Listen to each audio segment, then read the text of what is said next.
Ao longo destes meses temos vindo a estudar toda a Bíblia. Chegamos ao livro de Jonas, talvez das histórias que os mais pequeninos gostam de ouvir, que talvez nós, aqueles que tiveram o privilégio de crescer nas escolas bíblicas, ouvimos vezes sem contas, músicas que são feitas, aquelas histórias que deixa qualquer criança um peixe grande que veio e engoliu um homem. Eu queria que pudessem abrir as vossas Bíblias, exatamente no livro de Jonas, capítulo 4. E vamos fazer a leitura de todo o capítulo, são 11 versos, capítulo 4 de Jonas. Eu vou ler na revista, ao meio da revista e atualizada, mas outros podem seguir noutra versão, que diz assim a palavra do nosso Deus. Com isso desgostou-se Jonas extremamente e ficou irado. E orou ao Senhor e disse: Senhor, não foi isso que eu disse estando ainda na minha terra? Por isso me adiantei fugindo para Tarsis, pois sabia que és Deus clemente e misericordioso e tardio em irar-se e grande em benignidade e que te arrependes do mal. Peço-te, pois, ao Senhor, tira-me a vida, porque melhor me é morrer do que viver. E disse o Senhor: é razoável essa tua ira? Então Jonas saiu da cidade e assentou-se ao oriente da mesma. Ali fez uma enramada e repousou debaixo dela à sombra, até ver o que aconteceria à cidade.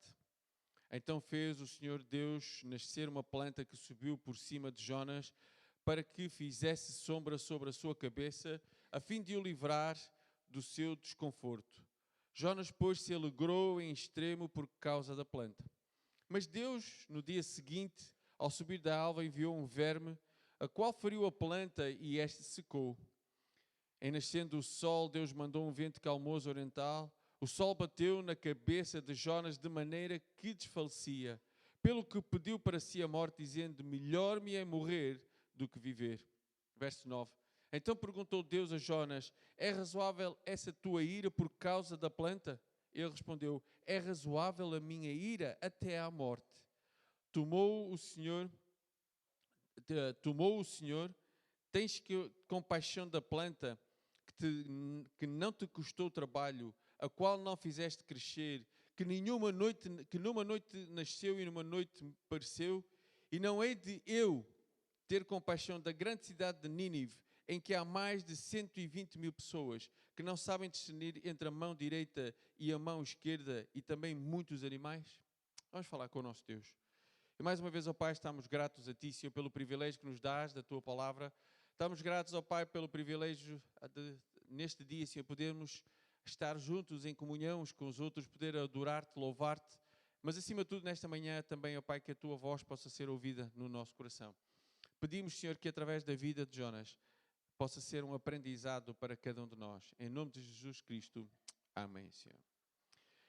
O livro de Jonas não é um livro muito grande. Ele tem, o livro de Jonas é dividido em 4 capítulos. E no primeiro capítulo, e novamente eu desafio mais uma vez a poderem estar na escola bíblica, aqueles que puderem, porque tudo isto, muitas vezes, que quando chegamos à celebração, muitos pormenores da escola bíblica nós tocamos neles.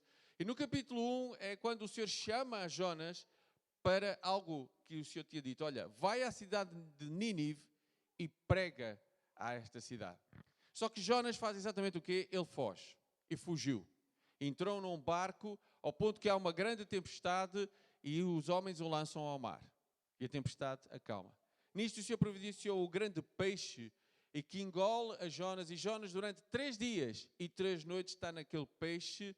E incrível a oração que ele faz ao Senhor enquanto está dentro daquele peixe. E no final do livro vemos que Jonas é vomitado em Nínive.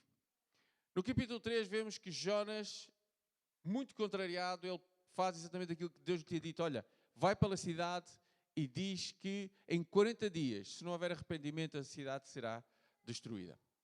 Isso é uma coisa, chegamos aqui a este 4º capítulo. Chegamos ao 4º capítulo, do qual eu considero talvez o mais importante para a lição que temos que aprender para as nossas vidas.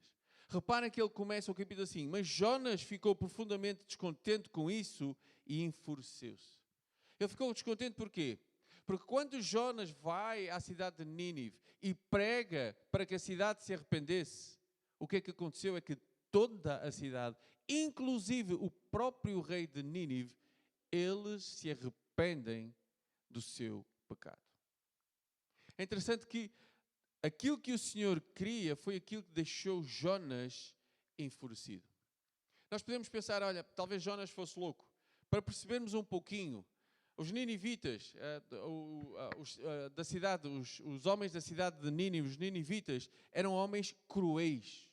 Eram homens que faziam atrocidades aos seus inimigos. Eram homens, pensem nas piores coisas que alguém poderia fazer, eles faziam isso. Eram homens que atormentavam os povos ao seu lado. Era uma cidade que já várias vezes a Síria tinha feito mal ao povo de Israel. E o Senhor diz a Jonas, olha, vai àquela cidade e prega o arrependimento. Parece loucura. Mas vamos nos pôr no lugar de Jonas. O que é que nós faríamos? Imaginemos que o Senhor diz, olha, vai e prega ao teu pior inimigo. Vamos pôr aqui algumas hipóteses. Alguém que tenha assassinado um familiar nosso. Alguém que possa ter violado a uma das nossas filhas.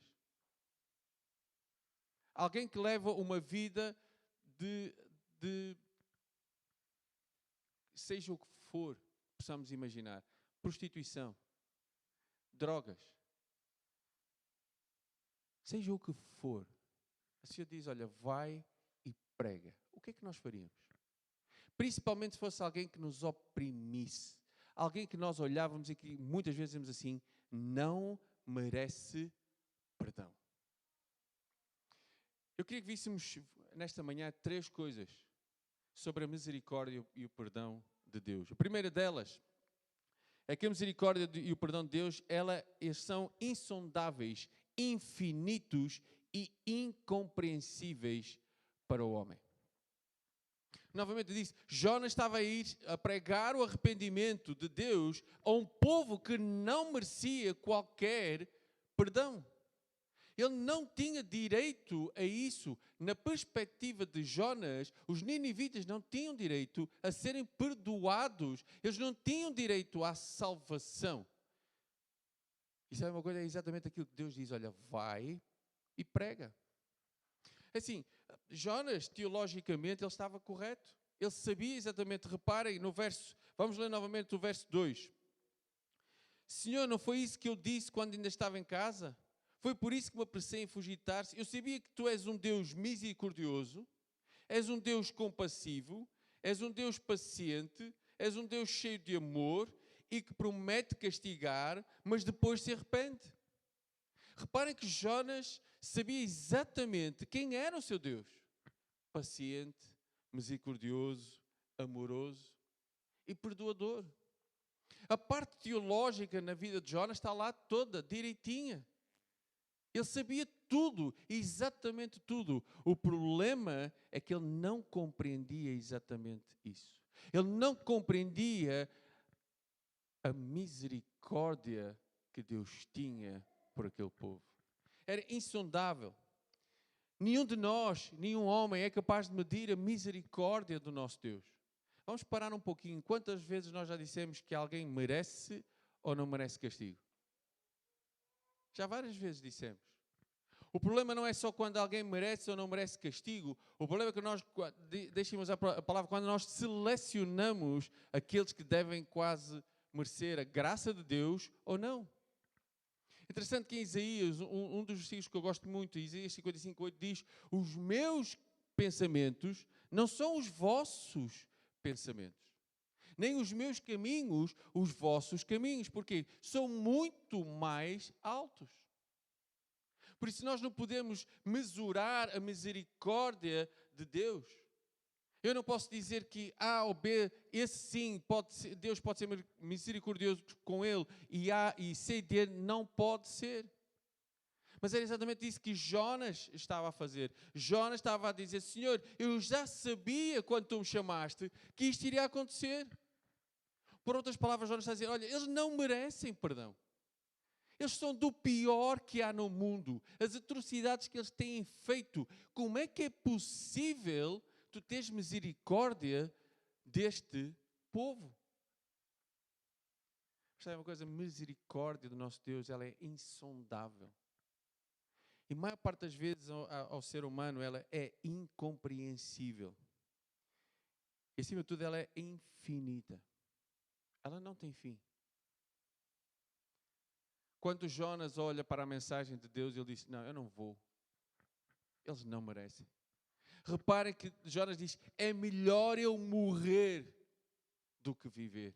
É melhor eu estar morto do que ir a esta cidade e pregar o arrependimento, pregar a misericórdia de Deus. É preferível eles morrerem. Sabe porquê? Porque é o que eles merecem. E temos que ser, eu tenho que ser sincero, muitas vezes eu penso do mesmo modo do que Jonas. Há pessoas que merecem o castigo do que estão a passar. Ou não? Será que nós nunca pensamos isto? Alguém que fez algo que atormentou muitas vezes a nós ou aos nossos, que causou dor, que causou tormenta, e quando a pessoa passa por alguma coisa nós dizemos, bem feito. E às vezes até dizemos, é tarde demais. Agora, quando Deus é misericordioso com essa pessoa, quando a graça de Deus alcança essa pessoa, como é que eu fico? A segunda coisa que eu queria que víssemos é que a misericórdia e o perdão de Deus, ela deve ser refletida naqueles também que Deus foi misericordioso por cada um de nós. Novamente, Jonas teologicamente estava tudo correto, mas ele não pôs isso em prática. Jonas sabia que o seu Deus era misericordioso e era bondoso e amoroso e tardio em se irar, e mesmo para com ele, mas ele achava que era exclusivo dele e do seu povo e não poderia ser para mais ninguém. Sabe uma coisa? Reparem no verso 5.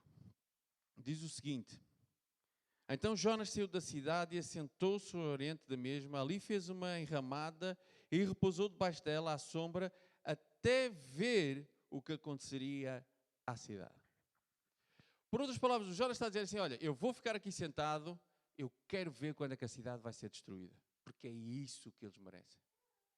Mesmo depois do Senhor o ter posto dentro de 3 dias e 3 noites, dentro daquele peixe, mesmo depois da oração que ele faz, mesmo depois do Senhor o chamar a atenção, ele continua com o mesmo sentimento dentro do seu coração.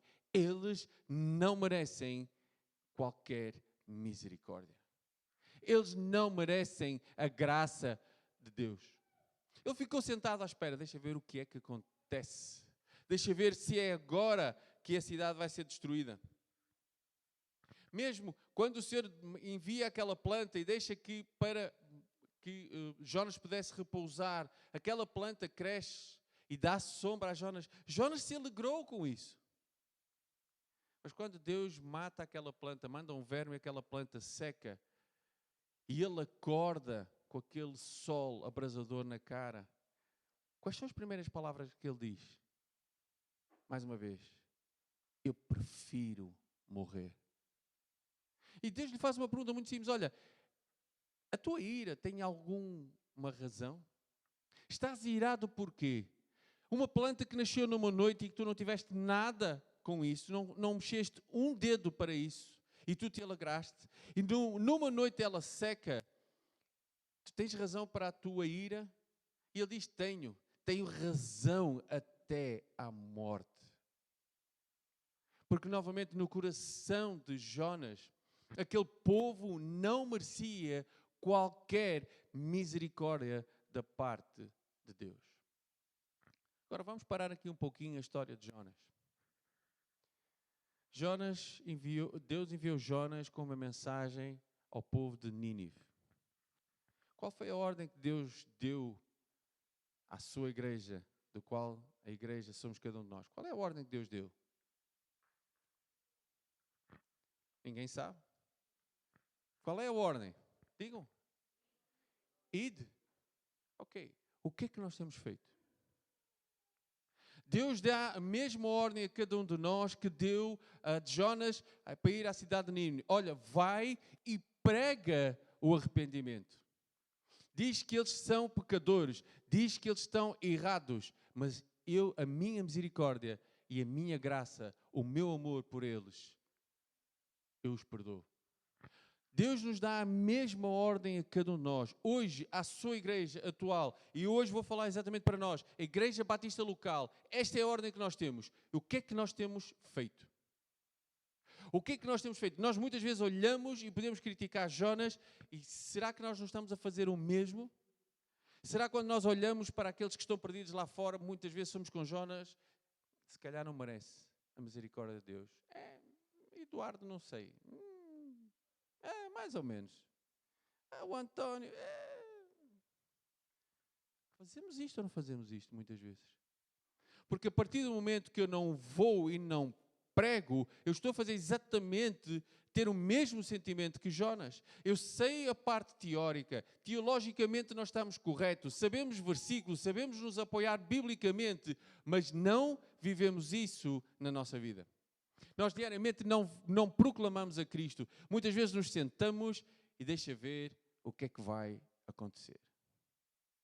E era tão bom que fulano A ou fulano B a coisa pudesse correr mal. Acontece. Era o mesmo sentimento que Jonas tinha no seu coração. Ao ponto de ele dizer, eu prefiro morrer do que ver a cidade de Nínive salva. Era isso que Jonas estava a dizer. Senhor, eu prefiro morrer do que ver esta cidade salva. Porque eles não merecem. A tua misericórdia não deve ser para a vida deles. A tua misericórdia tem que ser para mim. E muitas vezes nos esquecemos exatamente disso. Que somos pessoas iguais, rigorosamente iguais a Jonas. Em que temos uma ordem e que fugimos. Muitas vezes Deus nos chama para algo e nós fugimos. Porquê? Porque não temos tempo. Porque existe algo que impede de poder fazer isso e que eu não quero. Criticamos Jonas quando Jonas chora ao ponto de achar que deve morrer por causa de uma planta e nós somos iguais. Quando muitas vezes aquilo que nós possuímos, nós pomos à frente de tudo. E quando Deus muitas vezes permite que isso seja retirado da nossa vida, nós dizemos o mesmo que Jonas disse. É preferível eu morrer do que estar a viver esta situação. Porque Jonas sabia que Deus é misericordioso. Ele relata. Se formos ao capítulo 2, quando ele está no ventre do peixe, ele diz: aqueles que são idólatras se rebelam contra aquele que é misericordioso. Ele sabia quem era o seu Deus, mas no seu coração ele não amava ao próximo. No seu coração ele não amava aqueles que estavam perdidos. Porquê? Porque no seu coração eles mereciam tudo aquilo que era de pior. Por isso, quando nós não cumprimos a ordem que Deus nos dá, nós estamos a ser exatamente igual a Jonas. Nós estamos a dizer que aqueles que estão perdidos, eles merecem ir para o inferno. Quando eu não proclamo a Cristo àqueles que estão perdidos, eu estou a dizer o mesmo de Jonas, eles merecem morrer. Percebe uma coisa? Nós nos esquecemos que hoje estamos aqui é pela misericórdia e pela graça de Deus. Nós não somos mais do que os outros. E nesta manhã estávamos a falar exatamente disso. Olhamos muitas vezes para os outros como inferiores, porque nós temos Cristo na nossa vida e eles não têm. Mas temos porquê? Pela graça de Deus. O que é que cada um fez para ser salvo? Absolutamente nada. Não há nada que qualquer homem possa fazer para obter a sua salvação. Mas só pelo facto da graça de Cristo, pelo facto de Ele entregou o seu Filho naquela cruz, a pagar o preço que nenhum homem poderia pagar para chegar a Deus. Jonas só tinha que levar uma mensagem. Jonas não andou com uma varinha a bater em cada um. Olha, tu tens de te arrepender. Bem pelo contrário, estávamos a ver, Jonas deu esta mensagem durante um dia, numa cidade que tinha 120 mil pessoas. Ele percorreu a cidade num dia. E talvez eu acredito que muitas vezes ele até falou baixinho para que as pessoas não pudessem ouvir. Não sei, sou eu que estou a imaginar. para que as pessoas não chegassem ao arrependimento. Talvez sou muito ocupado, eu tenho uma vida muito agitada, saio de manhã de casa, muitas vezes 5, 6 da manhã, tenho que apanhar transportes, demoro 1h30, 2 para o trabalho ocupa o meu tempo, eu venho, chego a casa, ainda tenho isto, tenho aquilo, deito-me tarde, acordo cedo. Eu não tenho tempo, Senhor. Tu conheces a minha vida. Deixem-me fazer uma pergunta. Nós hoje estamos aqui por quê? Talvez 90% ou quase 100% porque alguém gastou tempo connosco. Porque alguém parou e falou de Cristo a cada um de nós. Porque houve alguém que se preocupou em que nós não perdêssemos a nossa vida eternamente. E muitas vezes façamos como Jonas. Estamos mais preocupados com aquela planta. Aquela planta tinha mais valor do que 120.000 pessoas. E muitas vezes para nós tem mais valor o nosso trabalho, o nosso dia a dia, aquilo que nós possuímos tem mais valor do que pregarmos o Evangelho a 1 ou 2 ou 3, seja quem for. E quando olhamos para a vida de Jonas e o criticamos, nós somos rigorosamente iguais. A terceira coisa que eu queria que pudéssemos ver é que a misericórdia e o perdão de Deus alcança qualquer pessoa. Como eu disse, muitas vezes nós achamos que a misericórdia e o perdão de Deus só são para certo tipo de pessoas. Mas, novamente, assassinos, violadores, ladrões, prostitutas e por aí fora. A pergunta é, eles merecem a misericórdia de Deus? Eles podem ter a graça de Deus ou não? Temos que fazer a pergunta para nós mesmos, porque muitas vezes nós somos selecionistas. Deixem-vos contar uma história. Certo pastor na sua igreja um dia falou exatamente sobre isso. Que a igreja era muito selecionista. Se viesse um vagabundo, se viesse alguém da rua, o que é que a igreja faria? E toda a igreja disse, não, nós vamos receber essa pessoa tem que conhecer a Cristo. Muito bem. O pastor, alguns meses depois, disse à igreja que um domingo ele iria estar fora. E nesse domingo o que ele fez, ele trajou-se de vagabundo. Completamente irreconhecível. Cheirava mal, todo rasgado. Ele deixou a barba crescer, ele sujou-se. E no domingo seguinte ele entrou na igreja. E quando ele entrou, ele começou a dirigir-se para os primeiros bancos da frente e logo um dos irmãos entrou e disse, não, é lá atrás. E ele, ok, lá atrás. Onde ele se sentou, vários irmãos, devido ao cheiro, saíram logo do pé dele e havia um espaço louco à volta dele. O culto foi, a celebração, chegou ao fim da celebração, aquele mendigo, vagabundo, levantou-se e vai se dirigir para o palco. Logo 3 ou 4 irmãos, não, esquece. E ele começa a tirar as roupas. Imaginem a cara, não. Ele disse, espera aí, irmãos. O que é que foi falado aqui há alguns domingos atrás? Vocês viram a reação que tiveram comigo hoje? Se fosse verdadeiramente alguém das ruas que viesse aqui, será que ele não tem direito ao perdão e à misericórdia e à graça de Deus? Todo mundo diz que sim, mas quando chega o dia, quando chega a realidade, agimos de modo diferente. Todo mundo pôs aquele homem à parte. Quando aquele homem se iria dirigir para as primeiras cadeiras, ninguém tão pouco se sentou ao lado daquele homem para ver se ele precisaria de alguma coisa. Todo mundo se afastou. E quando ele se dirigiu no fim, quase que, o que é que vai acontecer agora? Porquê? Porque nós achamos muitas vezes que a misericórdia, a graça e o perdão de Deus só são para alguns, não são para todos. Jesus, quando veio a este mundo, disse, eu vim para os doentes, não vim para aqueles que têm saúde. Quantas pessoas chegaram aos pés do Senhor que eram prostitutas? E o que é que o Senhor disse? Ladrões. A história também que muitos de nós e que as crianças recordam, Zaqueu, ele era um ladrão. Quando o Senhor disse que iria entrar dentro da casa de Zaqueu, ele foi criticado. Como é que é possível ele entrar e ir comer à mesa de um pecador, de um ladrão. Mas o que é que aconteceu naquele dia? Houve salvação na casa de Zaqueu. Houve uma vida transformada ao ponto que ele foi devolver o dobro daquilo que ele tinha roubado. Mas se fôssemos nós, talvez disséssemos, Zaqueu não tem direito à salvação. Zaqueu não tem direito a ser perdoado porque ele é ladrão, porque ele merece a morte. Quando nós não pregamos a pessoa de Jesus Cristo àqueles que estão perdidos, estamos exatamente a dizer isso. Eles merecem a morte eterna. A misericórdia e o perdão de Deus alcança qualquer pessoa. E é exatamente esse o trabalho que eu tenho aqui neste mundo. Foi isso que Deus nos designou a mim e a cada um de nós. Ide por todo o mundo e pregai as boas novas.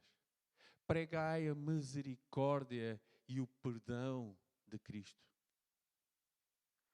Mesmo aqueles que nós, quando olhamos, dizemos assim, não merece. Mas não somos nós que temos que decidir se merece ou não merece. Porque Jesus Cristo veio ao mundo para todo aquele que nele crê. Se com a tua boca confessares Jesus Cristo como Senhor e em teu coração creres que Deus o ressuscitou dentre os mortos, serás salvo. A misericórdia e o perdão de Deus é para todo aquele que com a sua boca confessar que Jesus Cristo é Senhor. Eu não posso fazer seleção de pessoas. Eu não posso dizer que A ou B tem direito à salvação e outros não têm. Mas infelizmente, quando eu não prego as boas novas, quando eu não prego o Evangelho de Jesus Cristo, é exatamente isso que eu estou a dizer, que aquela pessoa não merece a misericórdia e o perdão de Deus. Eu estou a ter a mesma atitude de Jonas. Jonas disse, Senhor, eu já sabia lá atrás. Não valia a pena. Porque eu já sabia que tu, se o povo se arrependesse, tu és misericordioso, tu és bondoso, tu não irias destruir a cidade. E ela merece ser destruída. Por isso é que eu fugi. A história, conforme termina, nós não sabemos. Mas talvez Jonas ainda continuou no seu coração a achar que tinha razão para com Deus, que aquela cidade não deveria ser poupada. E mais tarde aquela cidade, aquele povo, o povo assírio, vai destruir o povo de Israel, a norte. Eu imagino talvez Jonas, estás a ver, Senhor, mais valia ter sido destruído na altura. Mas sabe uma coisa, Deus tem os seus propósitos. E não sou eu que digo que estão errados, porque Ele é um Deus soberano acima de todas as coisas. A questão que eu tenho para mim e para cada um de nós nesta manhã é pregar o Evangelho, as boas novas. Pregar a misericórdia e o perdão de Deus, que é para qualquer um. E anda tanto mundo lá fora ainda perdido. Tanto mundo que ainda não conhece a pessoa de Jesus Cristo. Este é o desafio para mim, para a minha vida e para a vida de cada um de vocês. Que nós não sejamos como Jonas. Tinha toda a teoria. Teologicamente ele conhecia quem era o seu Deus. Teologicamente ele sabia todas as coisas sobre o seu Deus. Mas no seu coração ele continuava a fazer do mesmo modo. Da maneira que ele achava que era. Aquilo que ele queria que era. Apesar de conhecer o seu Deus, ele achava que muitos não mereciam a misericórdia e o perdão de Deus. Vamos baixar as nossas cabeças. Nós temos vindo sendo desafiados, principalmente aqueles que estamos nos PGs, a orar por pessoas para virem ao conhecimento de Cristo. Mas mais do que orar, nós precisamos de ir ter com essas pessoas. Talvez muitas vezes as pessoas que se cruzam connosco no dia a dia, no trabalho, na escola, seja onde for, são pessoas que precisam urgentemente da misericórdia e do perdão de Deus. Então, silenciosamente, que cada um de nós possa fazer uma oração para que toda e qualquer oportunidade que Deus nos der de poder proclamar a Cristo, vamos fazê-lo. Porque a misericórdia, o perdão e a graça de Deus é para todos. Que Deus nos abençoe.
Onde está a morte, a sua vitória. Onde está a morte, o seu aguilhão? Ele ressuscitou.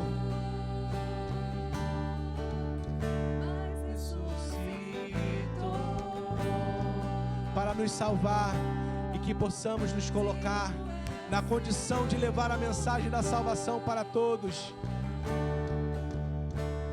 Diga: digno é o Senhor,